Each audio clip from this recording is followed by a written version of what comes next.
How's it going, everybody? Adrock's back with another Legion dungeon update, this time featuring the Darkheart Thicket.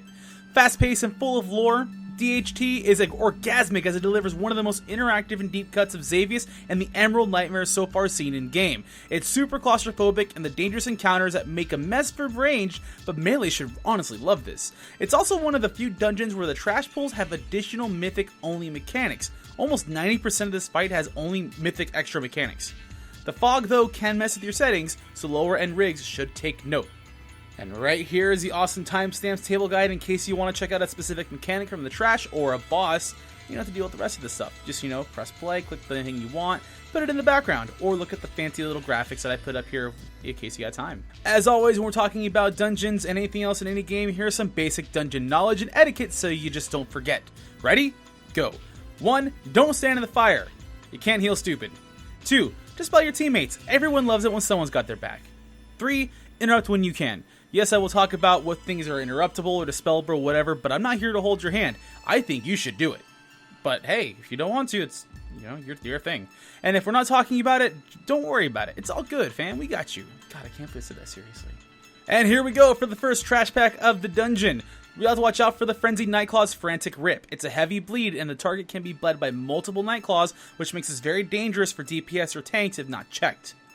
Also watch out for the Dreadsoul Poisoner. They turn into spiders, and I know people have a weird arachnophobia for this stuff, but it gets even better, because their Nightmare Toxin will poison the target for 6 seconds. After the seconds are done, the target hallucinates with spiders that deal no damage, but he'll explode, damaging all nearby allies. Mind games! Mind Shatter Screechers, on the other hand, have a disorient that lasts 4 seconds with Unnerving Screech, so make this a high priority interrupt. And the Dreadsoul Ruiner has 2 specific spells you gotta watch out for. Despair, which is a medium damage healing reduction debuff spell, and Star Shower, it summons falling stars.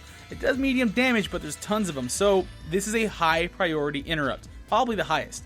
Healers should worry more about dispelling Despair over anybody else interrupting Despair and focus solely on interrupting Star Shower. Feralhide Grizzlies have the tank make sure you face away from the group for the Festering Swipe, which is a cone in the front that hits pretty hard. Plus, Grizzlies will also do Maddening Roars. It does medium damage, but increases subsequent cast by 50%. This racks up real quick and gets real dangerous. Kray's Razorbeaks have Propelling Charge, which charges forward and stuns the target's hit for 2 seconds, so tanks make sure you face this guy away from the group as well. On Mythic only, the Nightclaws have Grievous Rip instead, which will fall off when a player is healed above 90%, and Grizzlies will cast Spew Corruption. When they do it, it'll summon 3 Nightmare Abomination adds at random players. They'll fixate on those players moving slowly, but leave behind medium damage corruption pools behind them. DPS, make sure you burn these guys fast, and try to steer them into each other, that way you can just have the pools all in one general area. If not, these can be an issue if left unchecked. And now with the first boss of the Darkheart Thicket, Archdruid Gladius. It's a single target fight with relatively low mobility. The group doesn't have to move too much, mostly stick together because it's the druid that actually jumps around the most, like he's hooked on catnip. It's kind of ridiculous. You can avoid this, like I said, by keeping within roughly 10 yards of each other. Normally people tell you to spread out, this time's kind of the opposite. But the tank should always be near the vine wall just in case. That way players aren't missing too many opportunities for damage and no one's getting knocked back too far away. Gladius, like many druids, will change form throughout the fight, so here are the forms. In caster form, he'll cast Nightfall, which will create pools under 2 random players. When they explode, they'll hit anyone within a few yards of them. Players standing in the pools will take heavy damage, so make sure you move out of the way. When Gladius turns into cat form, he'll pounce on the target, dealing medium damage and then jump back to the tank, which will also do medium damage to the tank. So stick fairly close, like I said, within 10 to 15 yards, so that melee or certain range attacks or AoE can get the most out of the time spent on the target. Pounce targets will get Grievous Tear, which will bleed the player until they're healed past 90%, and if you have a self-heal or damage reduction, please just use it when you get Grievous Tear so it alleviates the healer pressure. When Gladius turns into bear form, he'll get Primal Rampage, which is a heavy damage front cone. He'll charge and deal heavy damage to everyone in its path, and it knocks back. So tank, when I told you to be up against the vine wall, this is why. Make sure you keep him face away from the group as well, and near that vine wall, it'll negate most of the charge and the knockback. Everyone else should always be behind Gladius instead of on the side or something that will get charged out of the way. On Mythic only, Gladius will also have Nightfalls that summon Nightmare Abominations, so keep that in mind. They didn't hear the trash pack, they fixate on players, they moved slowly towards them and leave pools that do medium damage, so kill them fast. Inside of our second trash pack of Darkheart Thicket, you'll get the Darkheart Dryad. Not much to them, they have a poison spear which is a heavy dot and healing reduction, but they'll also leap backwards, so be prepared for extra mobs and try to get them into walls, just in case. The Darkheart Keepers will have vile mushrooms which detonate when players are close for heavy damage, so keep them away and make them a high priority target to kill first. And Vile Blossoms have a root burst, which will knock up random players, so you can sidestep that, it's not a big deal. Nightmare Dwellers have Tormenting Eye. This is right before the boss Oakheart, and there's about 4 or 5 of them, and you might lose 1 or 2 in the mist. It gets that thick around there. They will cast Tormenting Eye, which is a medium channeled damage spell.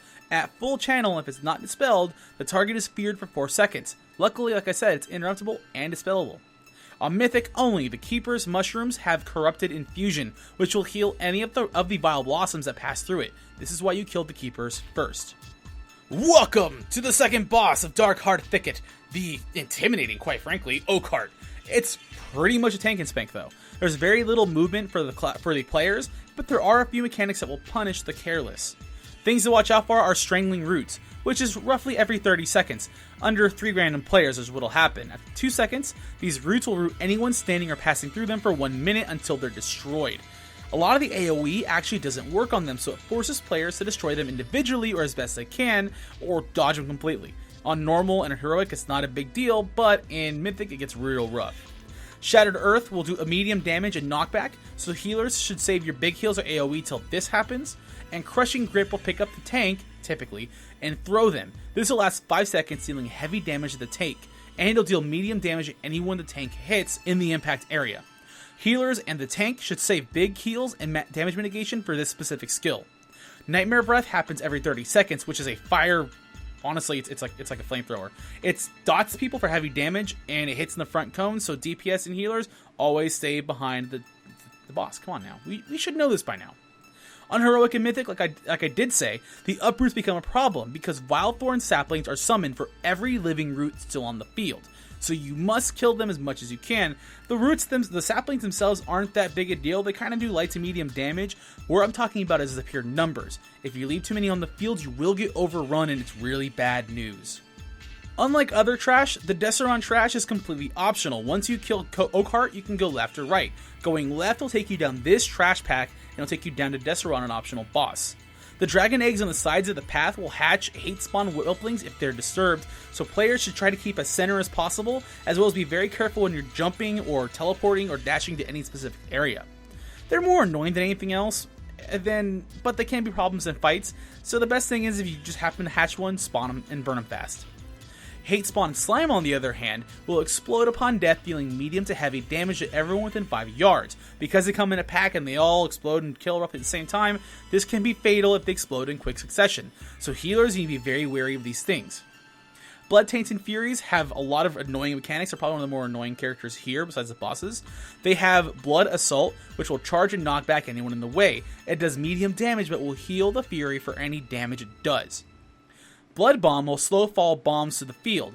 It does medium damage and will knock back anyone within 8 yards, and any damage done will heal the Fury. On death, they disperse into 4 Blood Tainted Busters that cast Blood Bolts, which will deal light damage and heal the Burster. On Mythic only, Whelpings will detonate on death. Also, not super dangerous on its own, but because other mobs can also do it, and the slimes can do it, and if you accidentally hit other Whelplings, this gets real bad real quick. The Blood Tainted Bursters as well will start casting Blood Metamorphosis at 50%. You need to kill it fast. If it finishes, it turns back into a Blood Tainted Fury. On the bright side, it does not keep repeating the cycle. When it dies a second time, it just dies.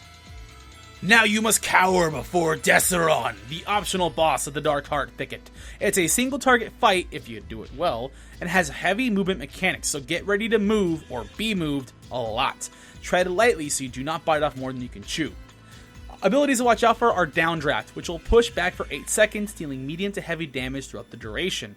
Melee, make sure you keep as close as possible to the center of Deceron if you can, that way you're always within some sort of melee range, and anyone else that can cast self-movement abilities that allow you to cast while moving and stuff like that, use it during these phases. That way you can get yourself out of the way of the edges of the arena, which have whelpling eggs, so you don't spawn anymore. Earth-Shaking Roar deals heavy damage, and right after that will cause Falling Rocks, which is a huge zone, to drop down and deal heavy damage. Tanks, you must reposition Deceron after the cast to avoid big party damage on it. Although you could get really bad luck if you do Earth-Shaking Roar to Falling Rocks down to a downdraft. It does happen, so heads up, get ready to move a lot. Deceron will also cast Breath of Corruption, which is a heavy damage front cone attack for 3 seconds and reduces armor on anyone it hits. Luckily, Deceron does not move when he casts this, so everyone including the tank can and should sidestep. If you're not the tank, you should never even be in front of him in the first place. Just saying. On Mythic only, Deceron himself does not have any additional mechanics, but the whelplings that do show up will explode upon death, which is not good. Now back on the main route for the trash pack number 3, but right before the Shade of Xavius. It's a super close quarters combat area. You really can't move anywhere else but forward and backward, so range and healers should hang back as far as possible, but like I said, all you can do is move back and forward. It gets really rough. Dreadfire Imps will cast Dread Inferno. Centered on one player, it'll follow them, and after several seconds, fireballs fall, dealing heavy damage. It is interruptible, but if you're hit with it, move away. Taint Heart Deadeyes have a Scorching Shot. It's a low damage dot, it's dispellable, it's not a huge deal, and their Shadow Decoys do teleport away, and the clones themselves that are left behind are just really weak.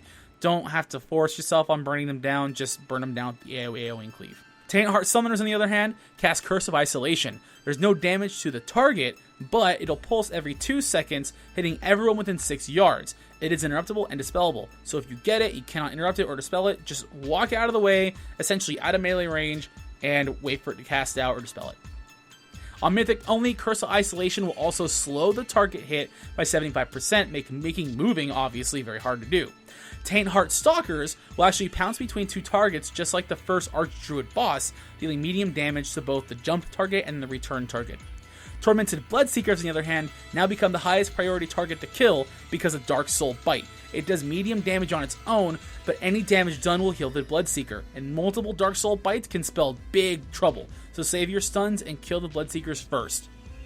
And welcome to the Madhouse, or in this case, the final boss fight of Darkheart Thicket, the Shade of Xavius. It's a single target fight with decent movement since all of the abilities will hit random targets at random times, so good luck with that. I'll do the best I can to help you. Watch out for Growing Paranoia, which is a random target that gets zoned out. If a player enters a zone, they'll get heavy damage and they'll be horrified, instead of feared, for 5 seconds. Melee, you actually can still hit Xavius at max range for melee, but it gets really tricky. Festering Grip will hit a random melee target range, and it'll bleed and reduce the healing. It is dispellable, so if it happens on a tank, they get priority above all else for getting rid of that thing. If not, it does real big damage. Feed on the Weak will hit a random non-tank player, which deals massive damage throughout the channel. The target hit should use a cooldown, and the healers need to jump and focus on this player first, or they'll burn out real quick. At about 50%, Shade of Xavius hits Apocalyptic Nightmare, which is a heavy party-wide burst at first. Then, Apocalyptic Fire rains down from the sky at random spots, dealing medium damage. Individually, these don't seem that threatening, but in concert, it becomes chaotic, hectic, and deadly, so players must be on their toes the entire time. At Heroic and Mythic difficulty, the Nightmare bolts that are thrown out apply a Waking Nightmare on targets, which will give them cowardice. That zone will silence and pacify the player if no one else is standing in the zone. It doesn't seem that bad, but it can be really horrible if a player has cowardice and Growing Paranoia on them at the same time. So either someone else gets feared, or you can't do jack squat. If Xavius is hit with any of the Apocalyptic Fire that rains down, he'll stack Apocalyptic Empowerment, which increases the damage per stack. Tanks, you need to keep Xavius moving throughout the fire patches to avoid this as much as possible. And like I said, good luck with all of that. But that's really the end of this time for the Legion Dungeon Guide on Darkheart Thicket. As always, check this out wherever you can find it. Give us critique, give me suggestions. I love hearing about it. I'll always try to do the best I can to give you the best videos as possible. You can find me on Twitter at AdRockDraws and at twitch.tv/AdRockDraws and at youtube.com/QueueTimes. Until then, I'll catch you guys later. Peace.